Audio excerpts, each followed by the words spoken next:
the voice of vaping. In each show, we share the latest about regulations and things you need to know, plus upcoming conferences and fests, along with interviews with the movers and shakers in this fabulous vape space.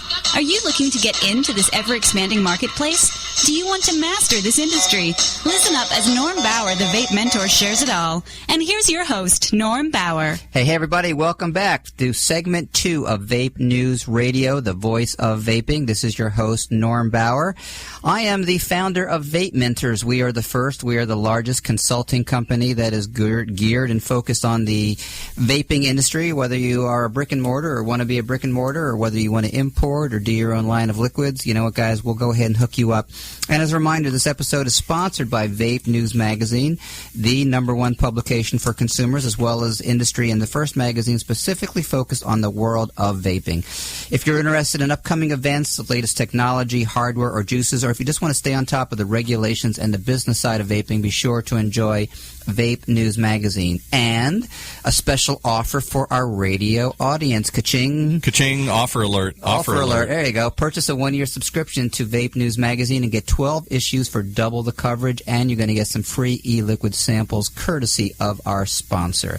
Go to vapenewsmagazine.com/radio deal, and we'll go ahead and hook you up. That's a pretty slick-looking magazine. I mean, this is the real deal. It's very high gloss. It's very well put together. As a matter of fact, I can't mention it officially, but we actually are bringing on a columnist that is one of the most preeminent people in this vaping industry that's going to be writing a column on some of the technology behind it, about some of the mods and some of the different ways to make things work.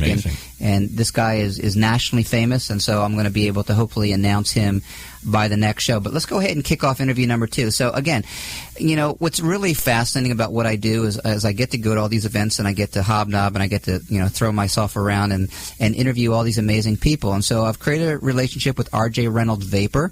And these guys spun off an entire new company from RJ Reynolds Tobacco that's focused on the e-cigarette industry. So this has been an interview that I've had in the can for a couple of weeks. And, you know, what we do is that we talk about their new product, which is Views.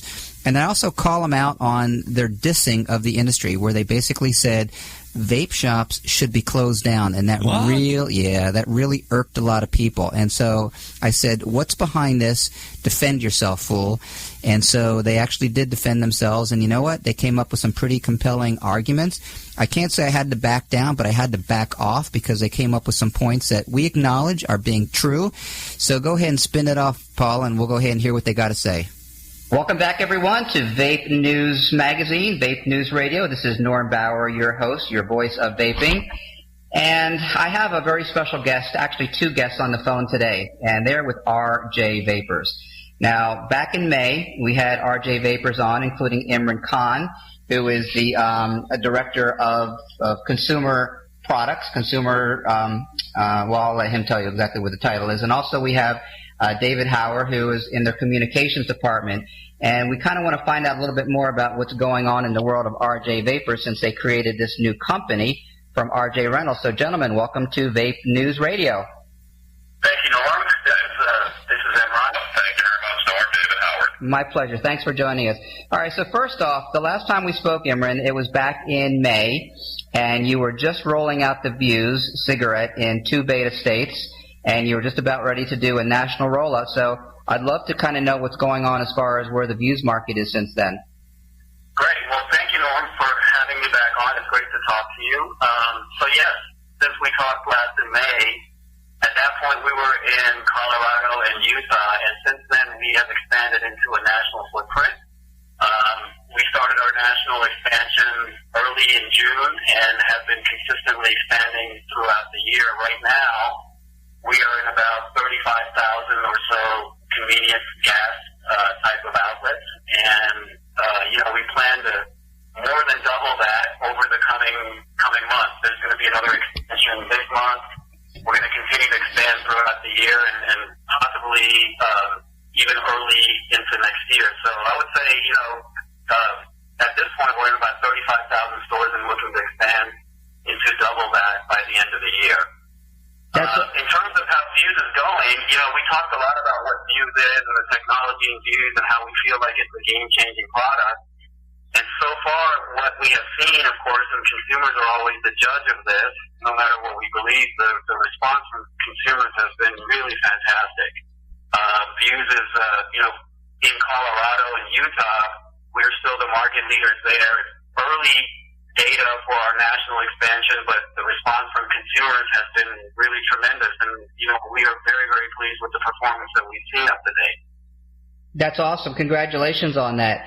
So it seems like a lot of reports that I read are predicting overall that e-cig sales are down, whereas vaping is up. And, the talk on the street is that with Views and with Mark 10 now hitting the public, that this should actually bolster e-cigarette sales. And any thoughts on that, gentlemen? Yeah, let me give you, I think that what you were probably reading and seeing from analysts is that from about the middle of last year to somewhat earlier this year, that in convenience gas stores, the category was sort of flat. And, I think from our viewpoint, a lot of that had to do with the fact that, we know that adult smokers are really interested in the category and have tried the category. But from our viewpoint, there are a lot of products in this category that just don't meet their expectations. Yes. And so, since Views has been out in the marketplace, and we talked a little bit about this in May, one of our key objectives is to grow the category. I mean, that is one of our success metrics, and we've achieved that in Colorado and Utah. And so, Views, the way that we have made this product, we know it actually delivers on what adult smokers are actually looking for. The smart technology that we put in there enables that consistent, satisfying experience that they're looking for. And since Views has been out in the marketplace, as I mentioned earlier, starting in June, we have seen the category start to grow again. And you're right, there's more competition. Mark 10 has been out there as well. And so, again, early numbers, but we're starting to see the category start to grow again. One, because of the new introductions, but more because we feel like Views is really the product that adult smokers are looking for. You bring up a really good point, Imran, and that is if you build it, they won't necessarily come. But if you build a product that people actually desire and enjoy, then they will embrace it. And some of the criticism of the e-cig industry has been that the products out there just weren't satisfying. They just weren't compelling enough for people to disengage from their combustibles into the digital market. And, one thing I really like and appreciate what you guys did is that you went all in. You didn't just go out and buy another company. You basically formed RJ Vapors, and you developed a product from scratch, and you spent, tens of millions of dollars or however many dollars to develop a product based on feedback and research and finding out where the weaknesses were in your competition. So for the most part, even though it's only been a couple of months, are your projections pretty much where you thought that they would be at this point? Yeah, as I mentioned earlier, we're very pleased with the performance of Views. And as you were saying, when we were doing our research, we knew that what the category needed was something very different from all of the products that were out in the market, at that time. And that's why we made the decision that we've got a lot of in-house expertise that we have developed over many, many years, and that we really had to go and leverage that expertise and really produce a product that was, in our control from ground up and really delivered on, we know what smokers want, from our traditional tobacco portfolio, we know what smokers want, and so we combined the two of those things together, and really, which is the reason why Views is designed and assembled right here in the USA. And really, the most important component of that is the quality and the consistency of the performance that we're able to deliver, because we are designing and assembling the product right here in the USA. Mm-hmm. And I would, David Howard here, I would add, building on what Imran said, that quality and performance coming from our commitment to innovation and our knowledge, our research and development knowledge, and leading innovation not only in the tobacco category, traditional tobacco category, but bringing that expertise into the e-cigarette category. And, our Views designed, as Imran points out, designed and assembled in the United States, but it's designed and assembled on high-speed machinery from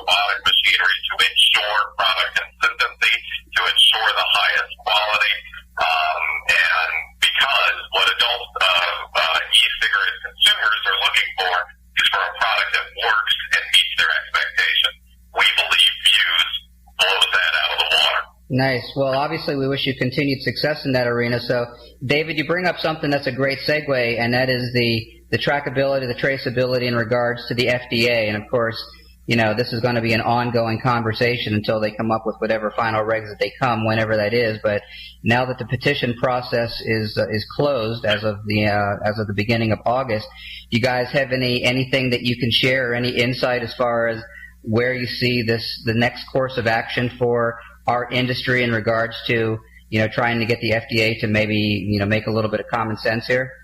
Well, not in any position to really speculate on anything the FDA may do in regards to final regulations on this category. Obviously, our comments, we, along with many others, have provided comments as part of the process. The FDA is reviewing those comments. That's probably going to take several months to do at a minimum. Yeah. And then we'll see what kind of actions occur from that. But what I think is, you know, important is the position that we outline in our comments, and that we hope that the FDA would take under consideration and go in their approach would be common sense type regulations that speak to such things as, you know, minimum purchase age, you know, back bar requiring, of course, assistance in getting it, good manufacturing practices and standards, those kinds of things that I think create a level playing field for all competitors, that anybody can succeed in that, in the category, as well as basing all of these things on sound science. That's really what we think is the best approach to having a fair, equitable, and a good foundation for sound regulatory framework of this category. Well, we can only hope that logic and common sense prevail, right, gentlemen? Absolutely. Well, also, since we talked, it seems like you guys got an early Christmas present in the form of Lorillard, and I think that came a little bit unexpected in a lot of the marketplace. You know, can you share a little bit about where you stand on that? Because I understand that this is not going to be finalized probably until 2015. Is that pretty much the timetable you guys are working on?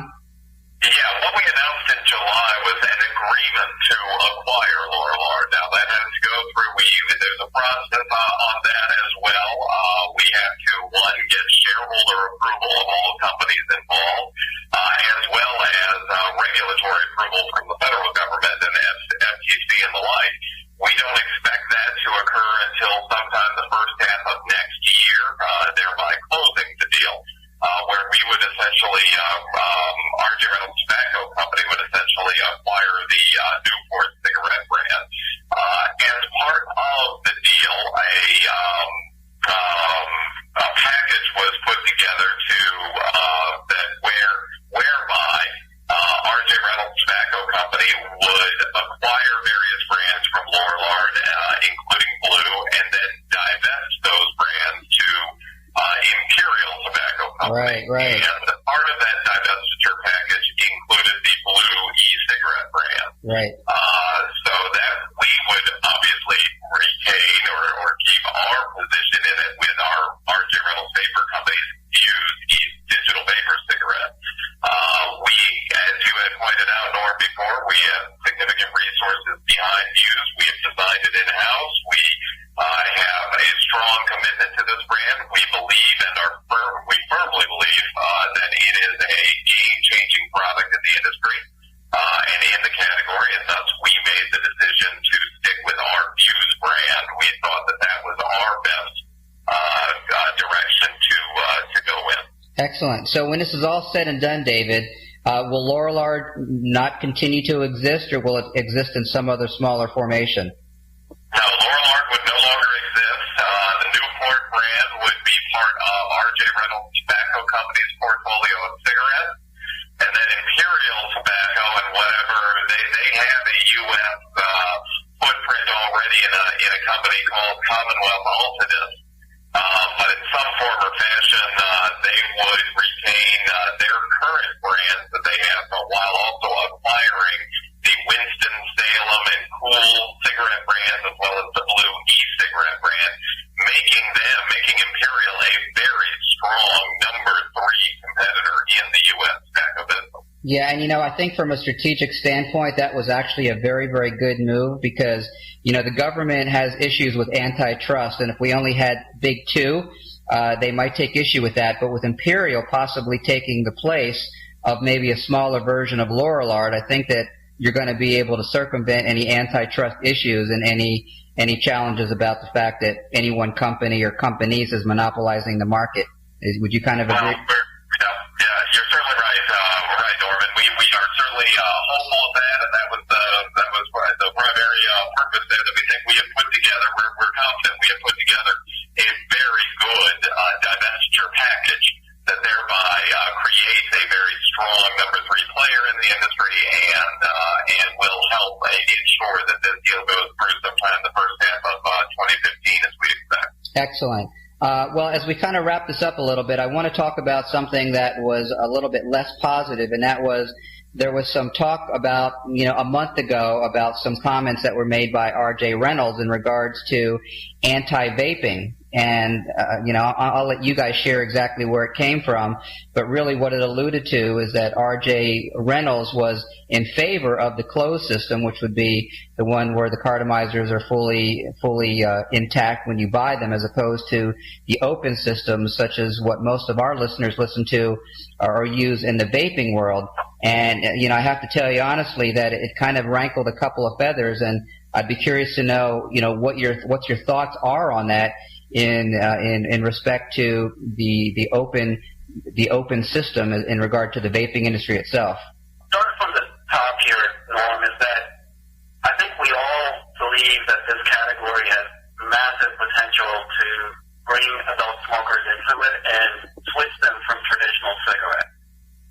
And I think that the key ingredients in that are going to be that, number one, that there are products in the vaping category that deliver on the performance and the satisfaction that they're looking for, but also deliver a consistent quality and a set of standards by which that they're made that consumers can actually trust. And so, for the long-term viability of the category and for the category to grow, those are really critical ingredients. And our position is that when we look at the open systems that are out there today, they present a very unique public health risk.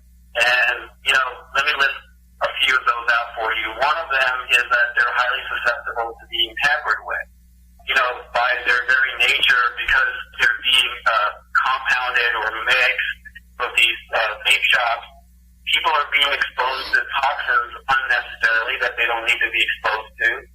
A lot of these e-liquids that are available on the market today are coming from outside of the USA.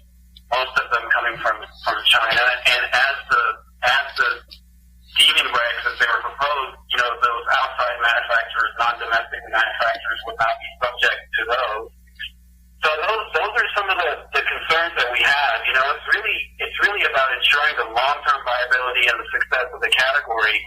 In addition to that, a lot of the e that are out there today, some of them clearly we feel are they have flavors that are appealing to youth, for example, gummy bear or bubble gum or, flavors like that clearly are not adult oriented. So, those are the really we all have a stake in making sure that this category achieves the potential that it shows right now, which is really, as I mentioned earlier, very, very big. And from us, it's these concerns about its long-term viability. We see a lot of potential harm that these open systems can bring to the category. I'm going to grudgingly agree with 2 of your 3 points, Imran, and when it comes to the potential contamination, I'm the first to acknowledge that we within the industry are very critical of the fact that people should not be mixing these things in a shop. They should not be mixing them in a home. They should only be done under safe and sanitary and clean room conditions.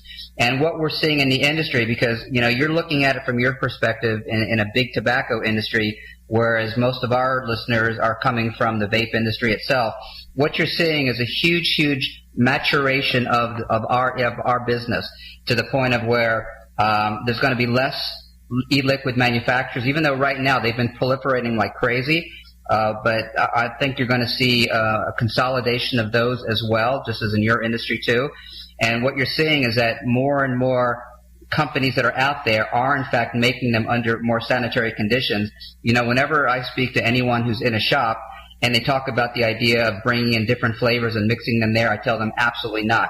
You must sell from a closed, tamper-proof container, and make sure that you aren't getting it from some person who's making it in a random haphazard fashion in their bathroom. So I'm going to grudgingly acknowledge that your concerns are real. There absolutely has been a bad precedent about, poor quality control. As far as the outside the United States, I'm going to agree with you on that too, gentlemen. I tell my clients that ideally they should be getting everything here within the United States, simply because of the fact we do have theoretically better purity, better sanitation standards. And so, you're going to see that changing as the FDA decision comes closer and closer. You're going to see a lot of the e-liquid manufacturers who understand where the mindset is of the FDA and where they're going.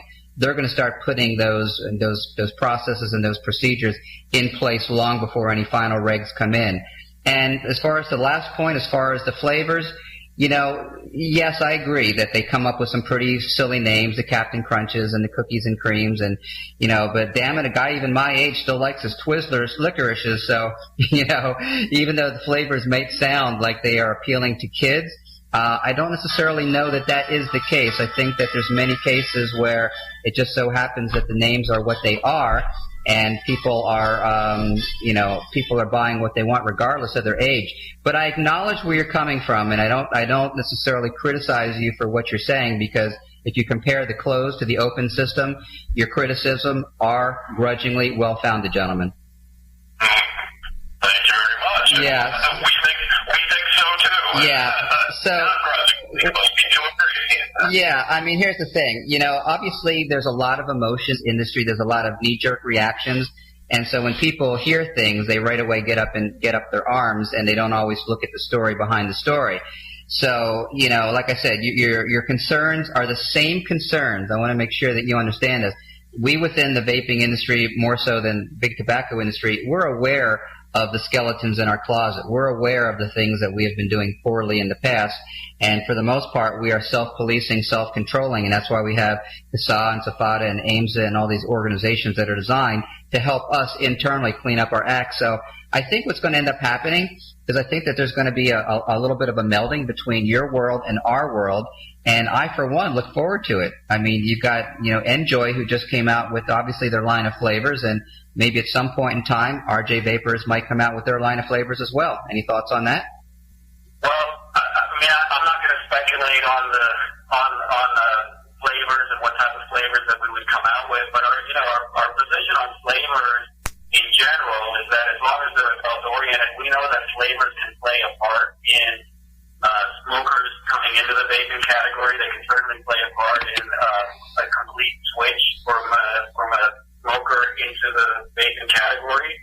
Our concern really has been around the fact on the e-liquid side, as I mentioned earlier, is that the tamper-resistant, child-resistant sort of packaging that we would want to see, right? And then the youth-oriented, the really egregious youth-oriented flavors that you mentioned earlier, the cookie types and the bubble gum and those types of flavors. Okay. There's quite a few of them out there in my experience as I go into these vape shops. Yeah. Well, listen, gentlemen, we've covered a lot of grounds in the last 20 minutes or so. So, again, I can't thank you enough, because I realize that this takes up valuable time in your day. But, I'm going to continue to stand by my opinion that we are all in this together, and Big Tobacco, yourselves included, are absolutely our friends. And, we are all looking for the same thing. We're looking for fair and equitable treatment. We're looking for fair and justifiable regulations and legislation. And, we, in the vaping industry, and you and obviously the big tobacco industry, you see this industry growing, obviously, for the foreseeable future. Otherwise, you wouldn't have spent the kind of money you did to, develop RJ Vapors from the beginning. So I think that we'll have conversations over the months and the years to come, and who knows what we'll be talking about then, but I think that there's always going to be something worth talking about, right? Absolutely. All right, well, listen, any other closing thoughts that you'd like to share before I sign us off? Nothing more than, really saying we're excited about what's going on with views. We're excited about the category itself and providing adult tobacco consumers innovative products to consider and possibly ultimately switch to, and the role that products like this and this category, this e-cigarette or vapor category, can play and does play, at least with our company, in driving our strategies of transforming the tobacco industry. Right on. Imran, I thank you so much for your time. David, it's a pleasure talking to you and nice meeting you as well. So on behalf of Vape News Magazine and Vape News Radio, we thank you so much for joining us, and you guys have yourself an awesome day. Wow, the Vape Mentor talking to the Vape Masters themselves here. All right, so we're back live in the studio. So I'm not sure what your take was on that, but, you know, RJ Reynolds Vapor is kind of like one of those paradigm changers out there. And again, as you heard towards the tail end of that interview, we talked about their opinion of the vaping industry. And the challenge is that they brought up some points, as we mentioned in section number 1, and that is, yes, there have been people creating juice under the less than sanitary and less than safe conditions, and yes, there has been abuses of the industry, but you know what, guys? That industry is changing, and we want you to listen to the next segment, which is segment number 3, because, again, we're going to be talking to an entrepreneur, Bud Hochberg. He lives outside the Atlanta area in Georgia, and he is a great example of the way this industry is going. And so if you want to know what I'm talking about, do not go away. Give me a little bit of outro music, Paul. We're going to be back with section 3. This is Norm Bauer, the Vape Mentor himself. Don't go away. Don't quit now. You're only on segment 2 of this month's Vape Mentor series of podcasts, brought to you by Vape News Radio and OC Talk Radio.